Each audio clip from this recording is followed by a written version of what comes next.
Shut up, Smarks. Ring Ross Redux. No, I won't tap out. I won't tap out. All of you bastards suck. Just stop watching Raw. Stop watching Raw.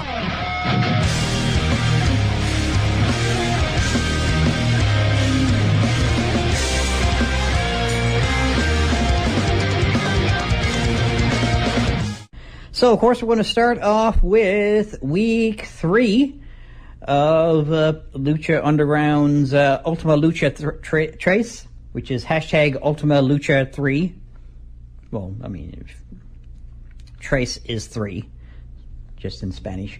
So, starting things off, Sexy Star defeated Taya in a last luchadora standing match. I mean, it says last luchador standing on the Wikipedia page, but it's last luchadora standing because they're female wrestlers, so they're luchadora, not luchador.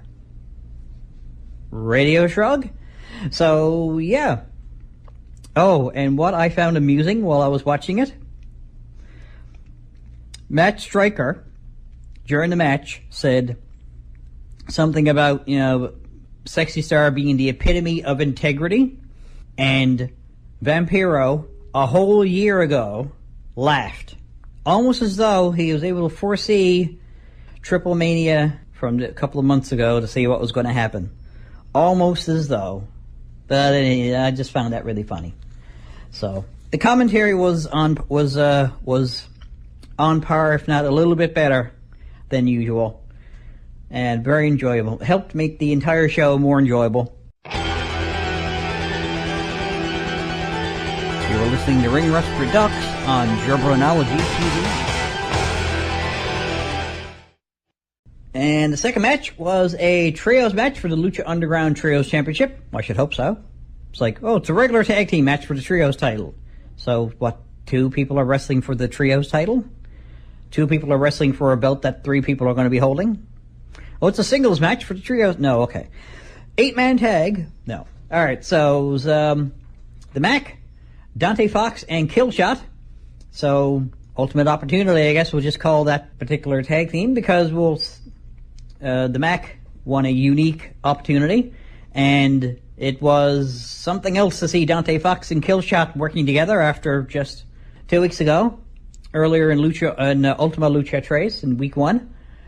To see them pretty much attempt to destroy each other utterly.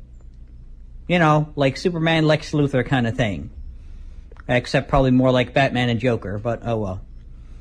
Although, they seem to be kind of symbiotic as well, so maybe not. I don't know. Just any generic villain who wants to make a name for himself versus whoever's comic book it is that they're going anyway. So,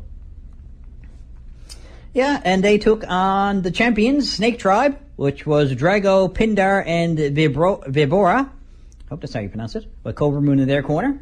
The Mongrel team ended up winning the trios title. There's no results here I watched it about an hour ago, so I've already forgotten who pinned who, so it doesn't really matter. It was a fun match. Very hard-hitting. Very much in the way of... here's where the commentary showed through again. I mean, I don't know if it's just Matt Stryker or Matt Stryker combined with Vampiro, but it's just something about that duo. And the commentary for Lucha Underground, I hope they're back for Season 4, assuming there is a Season 4. But I'm sure they will be, but who knows. I might add a third person. It's like, one of them's on their way out, kind of thing. Anyway. You are listening to Ring Rust Redux on Jabronology TV. And in the main event, Pentagon Dark defeated Son of Havoc in a ladders match for the vacant Gift of the Gods Championship, which the title in and of itself is intended to be vacant most of the time, I think.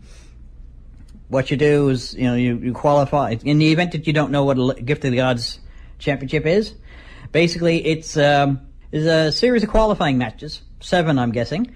Well, usually 7 if you're going to go to individual medallions. Well, sometimes they do a trios match where all 3 members of the trios team will get a medallion as well. That just quickens that just speeds up the process a little bit. So basically, the winner of any of these matches gets 1 medallion, or gets 2 if it's a tag, or 3 if it's a trios. You know, you get the idea. Until 7 of the medallions that go on to the title are awarded, and then they have a 7-way match, and each person who won a medallion turns in a medallion. That medallion is attached to the belt, and then the 7 of them fight to become that particular champion. It's a nice looking belt, too, I gotta say. Nice idea and a nice looking belt. So,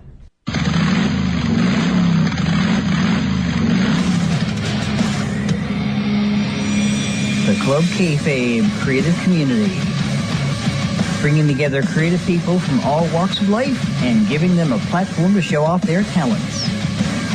Podcasters, artists, cosplayers, authors. Check out all the information about the Club Kayfabe creative community at ckcconline.com. So, after Lucha Underground's third week of Ultima Lucha Trace, it's time now to move on to Hell in a Cell, which was on the WWE Network and from the Little Caesars Arena in Detroit, Michigan. During the pre-show, General Manager Daniel Bryan added Ty Dillinger to the United States Championship match on the main card, making it a triple threat against champion AJ Styles and Baron Corbin. So that was a thing that happened. Not disappointed, of course. The triple threat is fine, I guess, as well as a regular match. It's extra stipulation, just extra challenge for the champion. We'll see how that turns out a little bit later in the show, shall we? And also during the pre-show, Chad Gable and Shelton Benjamin faced the Hype Bros, Mojo Rawley and Zack Ryder. In the end, the Hype Bros attempted the Hype Rider on Benjamin, who fought out, and Ryder argued with Rawley. Gable and Benjamin took advantage and performed a blockbuster/sit-out powerbomb combination on Zack, with Gable pinning Ryder for the win. I do believe that's how I predicted it. The team of Running Scared, Chad Gable and Shelton Benjamin. 80s movies fans will understand what I'm talking about. I did predict they were going to win because, I don't know, I guess they're trying to do I guess, to at least attempt to do as much with Chad Gable as they have started doing with Jason Jordan, just to justify breaking up the tag team and not making it seem like Chad Gable's the Marty Jannetty. The New Rockers. So, that kind of meant that the other team kind of had to lose. And it's Zack Ryder and Mojo Rawley as a tag team. So, the guys who have the north end of a magnet on their backs and the south end of a magnet underneath the mat somewhere were probably going to lose. But that's fine. That's fine. I'm sure this is just going to be one more thing to put them a little bit closer to that team's eventual breakup, because I keep hearing rumblings that it's going to happen. So presumably it will. Maybe it will. Maybe it won't. Maybe they'll just keep going and they'll eventually start winning or something. I don't know. Maybe out of the blue they'll win the SmackDown tag titles because LOL.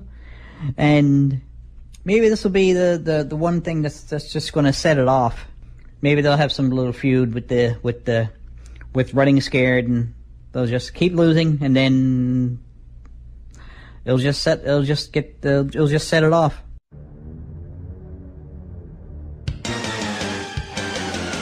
You are listening to Ring Rust Redux on Jabronology TV.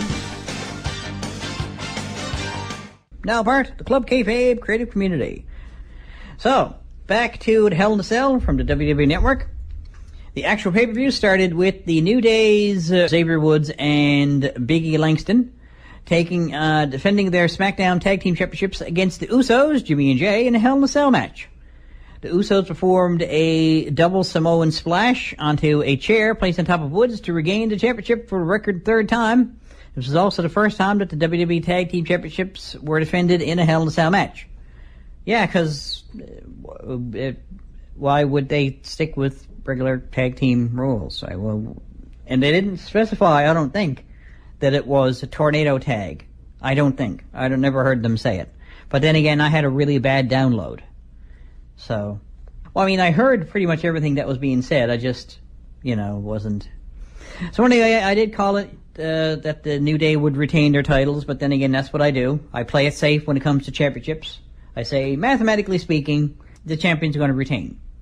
Because mathematically speaking, champions do retain. So it's just playing it safe.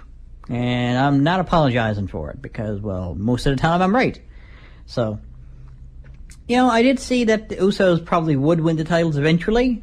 Not necessarily this show, but I did suspect, of course, they would win the titles back eventually because they were feuding for them. So obviously they want the titles, so it made sense eventually anyway that they'd win them. When was up in the air.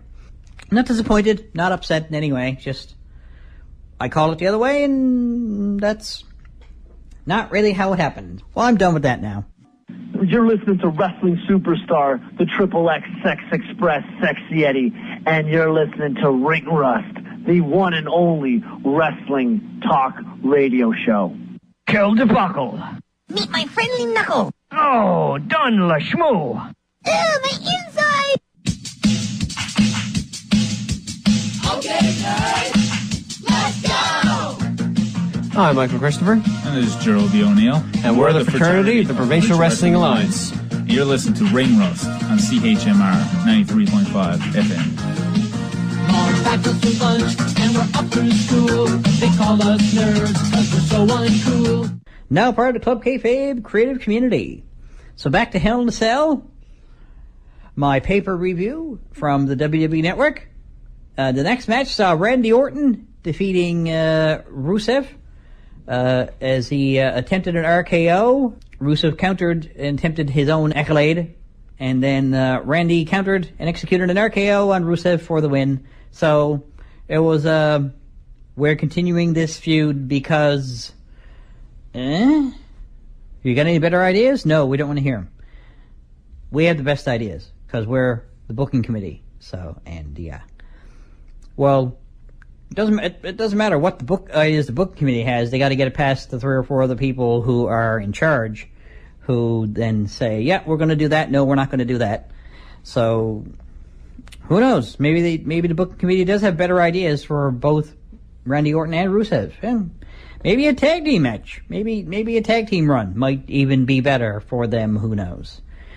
But at any rate, I did call it the other way because I figured Rusev probably needed to get a win back. That's kind of how the wrestling industry works, on the individual level. You got wrestlers who, he can beat me this time if I get to beat him down the road somewhere. They have an agreement, sort of. Although, probably more along the lines of, it's the WWE booker is coming to Rusev and saying, nope, Randy's going to beat you again. It's like, oh. Well, at least I got a hot wife. So, yeah, he does have that. He is winning in life. One way or the other. Whatever way you're looking at it. He's living his dream of being a professional wrestler in WWE, and he's married to Lana. Either one of those two things, he'd be living the dream life for the vast majority of the butthurt tosspot internet wrestling fans. Who, the closest they can come to being a part of a wrestling promotion, to being part of WWE, is complaining about the atrocious booking on the internet. Because who cares? I guess someone has to like the sound of their own voices. They gotta let the voices in their head out, I guess, and say, I gotta complain about things that I have 100% power over whether or not I even pay attention to. But, oh, well, what do you know, so.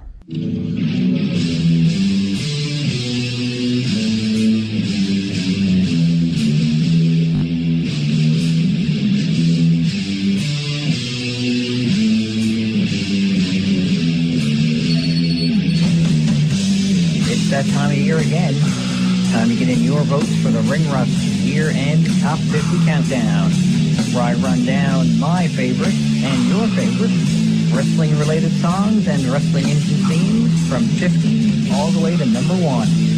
Just like CHMR's Ring Rust on Facebook, and post your vote in the appropriate thread. Check it out on the last Friday of this year and the first Friday of next year.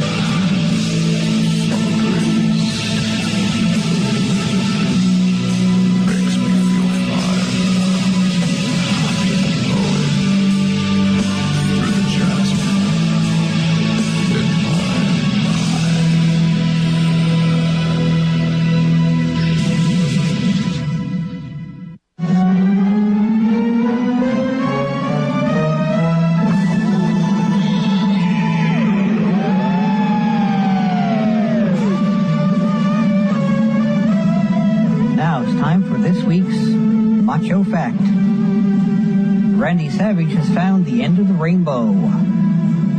And the Macho Man doesn't need to learn how to train his dragon.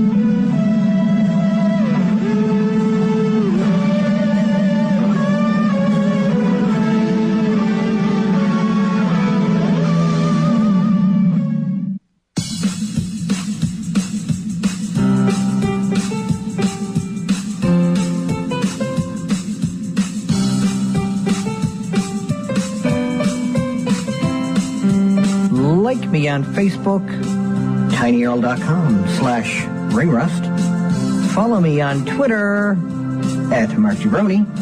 And subscribe to Jabronology TV, youtube.com/fanboymarkjabroni. Or email me ring-rust@hotmail.com. So back to the Hell in a Cell paper review from this from the WWE Network. Next match was AJ Styles defending his United States Championship in a triple threat match against Baron Corbin, very nice, and Ty Dillinger. After Styles performed a phenomenal forearm on Dillinger, Corbin kicked Styles out of the ring and pinned Dillinger for the win and to get the title. His first title in... He started wrestling in WWE, right? He was a football player before. His first singles title, well, his first anything title, really. So, yeah, congratulations to Baron. And he seems to be taking all the hate in stride and soaking it all in and just channeling his best John Cena in that particular regard, except he's actually actively talking about how he's sucking it all in instead of doing so in just interviews. He actually will get in the ring with a microphone and say, yeah, you keep on hating. You cry me a river, and I'll grab a paddle and I'll boat my way down that river. And except I think I might have said it better, but oh well. That's neither here nor there. I'm sure he'll get better on the microphone as his career progresses, hopefully, or they'll give him a manager. I'm available, by the way. Hey, this is Chris Jericho of Fozzy in the Steve East of Canada, and you're listening to 93.5 right here.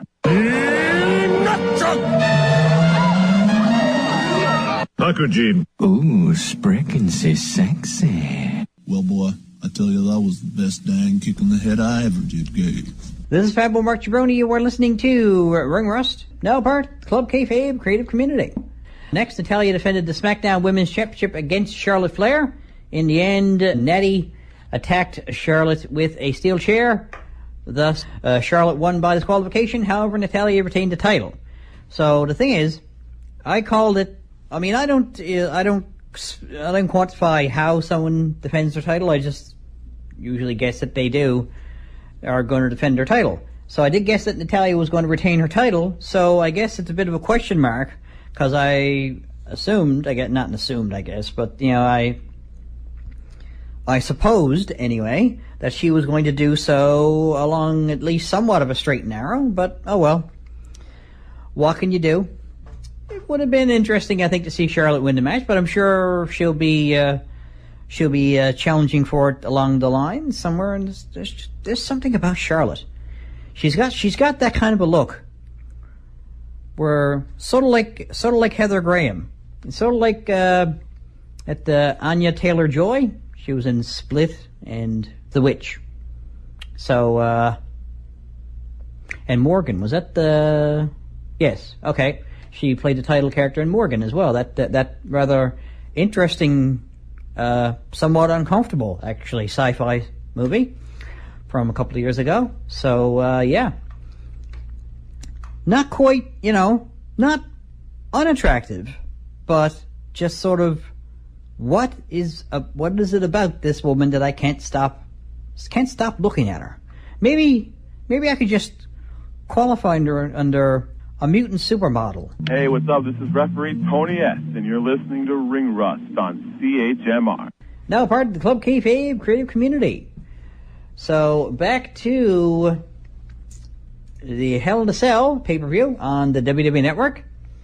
Next up was the WWE Championship match, not the main event, eye roll, where Jinder Mahal defended his title against Shinsuke Nakamura. During the match, the Singh brothers attempted to interfere, which eventually caused the referee to evict them from ringside.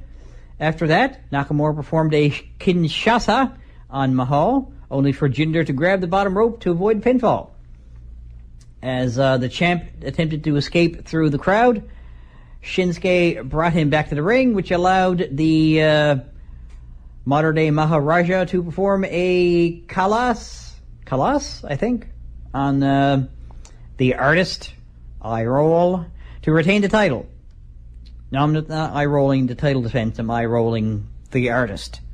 So I don't know. It's like, well, why are the fans cheering him? Because they like him. He's charismatic. Oh, I don't like it. Let's give him a nickname or something. We need something we have some control over. So yeah, I did predict a title defense as per usual. I don't know. Did they say last week or the week before? Last week, I think, that I don't know whether or not Shinsuke Nakamura is ever going to win the title. I don't know if they actually want him as the champion or if they're just going to keep putting him in this feud. They're going to keep him in this feud until people want to see him as champion, maybe. I don't know. And they'll say, well, at least he's not Jinder Mahal. Listen to how all of you fornicating microscopic female dogs cried like you had a skinned knee over the fact that, oh, we didn't want him as champion. We wanted somebody new as champion. Yeah, he's new. He hasn't been champion before. Yeah, we wanted the right person as champion. Okay, here's the thing. You're a vocal minority. When you get a petition with 100,000 minimum signatures on it of all different people that WWE can actually contact instead of just making up 100,000 names that WWE can contact and say, okay, we understand that you want to see this thing. We're acknowledging that you want to see this thing, and we're just confirming you're a real person. Well, because anyone can make up can get a petition, put 100,000 make up 100,000 names, or go through their local phone book and make up and take names out of there, and then just randomly take this first name and that last name, and then put it on their anybody can do that, and it's quote unquote valid and quote unquote acceptable. No, it's not actually. You need to get 100,000 actual WWE fans, or people who used to be WWE fans even, who say, well, what would you like to see WWE do to get you to come back, kind of thing. And get them to sign your petition saying you want Wrestler X as WWE champion in the next 6 months. You can't just make them the new champion, right? You can't just say, we want, for example, Sami Zayn. We want Sami Zayn to be the next champion. And we want it to happen yesterday. No, that's not going to work. Because they need to build him up to be a position where you'll believe him as a champion. Like they did somewhat with Jinder Mahal. Not quite as much as they probably could have, but they could have done more. But they did enough so that some people didn't really question whether or not he could be champion. He just went and they did, I guess, question whether or not he could be champion because of three-man band. But hey, that's just stuff that WWE did in the past that's coming back to bite them in the ass. So, unfortunately, stuff does come back and bite you in the ass. So, that's all you can really do about it. You are listening to Ring Rust Redux on Jabronology TV.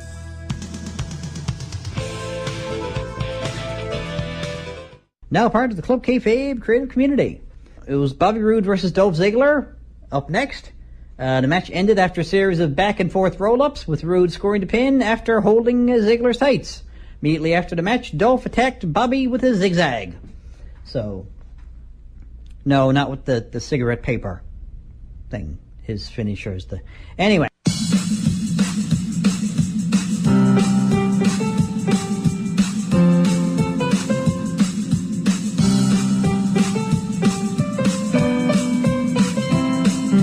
Like me on Facebook, tinyurl.com/ringrust. Follow me on Twitter @MarkJabroni, and subscribe to Jabronology TV, youtube.com/fanboymarkjabroni.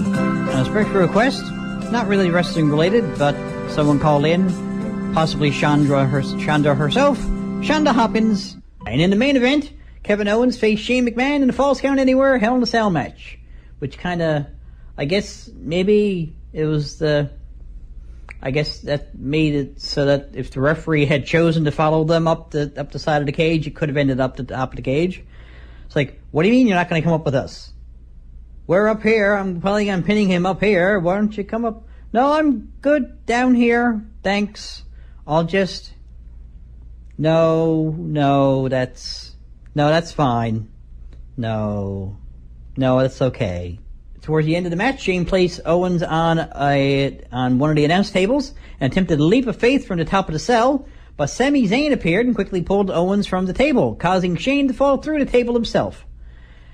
Sami then placed Kevin on top of Shane for the pin, giving Owens the win. So that's something. And then on SmackDown, just a couple of days ago, it was explained what was going on and still made people say WTF and say la vie. Meanwhile, Kevin Owens is over in the corner. Looked like he was dancing to Sami Zayn's theme song, but I'm guessing he was adjusting himself from being all beat up from the Hell in the Cell match. But I'm going to keep thinking, he was dancing. And maybe he was thinking about his old theme song from when he was Kevin Steen. Korn, with their retelling of the Cameo classic, Word Up.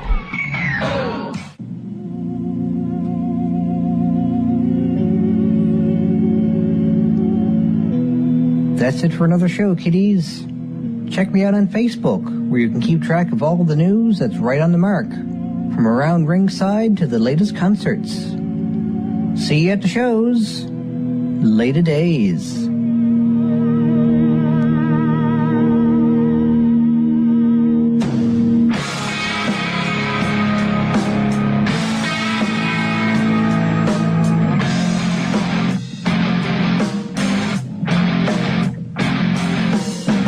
This is 93.5 CHMR FM.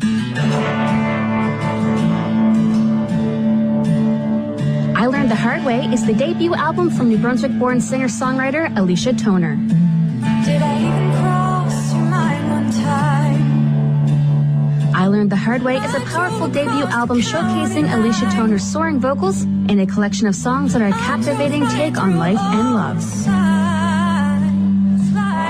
Alicia Toner, I Learned the Hard Way, produced by Stuart Cameron and Peter Fusco of The Heartbroken. Available now on iTunes and Amazon. Learn more about Alicia Toner at www.aliciatonermusic.com.